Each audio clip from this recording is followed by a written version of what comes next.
مستقبلك محارب إن أنا أروسه إن أنا أروسه روا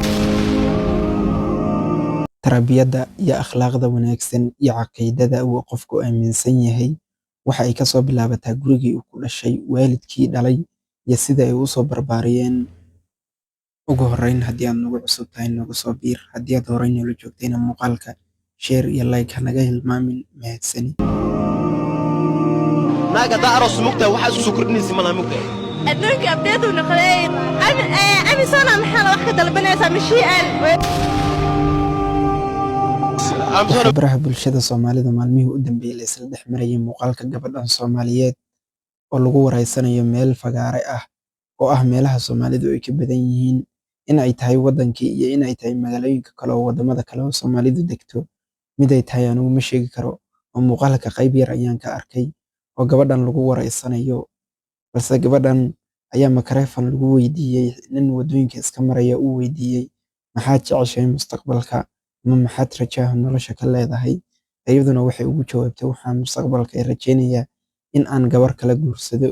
مستقبلك محارب إن أنا أروسه إن أنا أروسه روا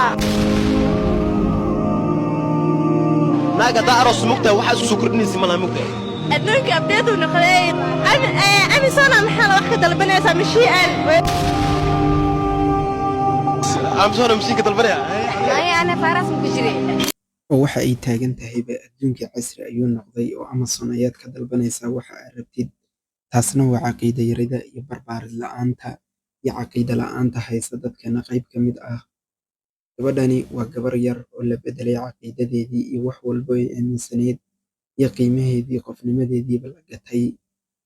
Balse gabadhaa sidaas u hadlaysaahi oo waxaasoo dhan aaminsan, waxa ay wadataa xijaabkii oo waxa u dhammaystiran wax walba oo qof muslim ah ama gabar muslim ah oo xijaaban oo xijaab ah loogu talagalay.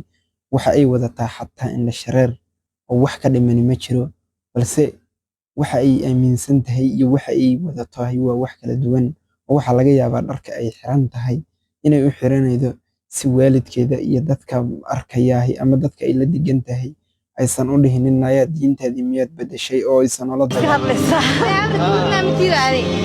lacag inin hadda dooranay maya waxa weeyaan ninku waxa weeyaan dhismaha guriga waa dhismaha qoyska oo waa qof fikrado kala faafinaya ama qof la gatay sida aan ka dareemayo. Waayo waxa ay leedahay mid nin iyo lacag maxaad dooran lahayd ama nin iyo lacag midkee dooran lahayd. Taasna waxay la mid tahay in gabadhan lacaga badan loo ballan qaaday oo fikradeedii iyo waxay aaminsaneyd la bedelay, ama laga yaabo waxyaalo muuqaalo ama waxyaalo kale ama dad kale oo saaxiibo la tahay inay fikradeedii iyo wax walba iyo ama caqiidadeediiba ay bedeleen. nin la'aantii noloshu sax maaha. awlaadna gaaladaa soo gadatay inagu muslim bay nooma soo gadan karto lacallaba maahaba. diinta muslimku ma ogola inaad ilma soo gadatay inaad dhasho ayay ku ogashay. balse dadka Soomaaliyeed qof fiican lagama waayo oo hooyo Soomaaliyeed ayaa ka mid ahaa dadkii hadalkaas ee hortooda ka dhaxday.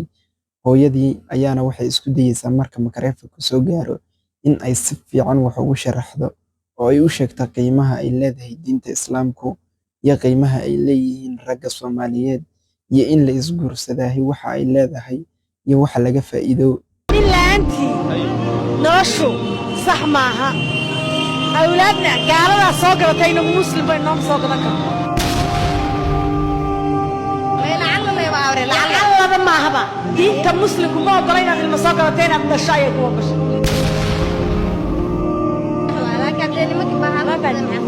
bahallama wadaaha in xunaa ku jirta in wanaagsanaa ku jirto. dhaqanka gaalada ha raacina, dhaqanka gaalada ha isu dhiibina. yaa Muuqaalkeeni maanta intaas ayuu ku egyahay. Muuqaalka muuqaal la mid ah intaan ku kulmayno. Mahadsanid.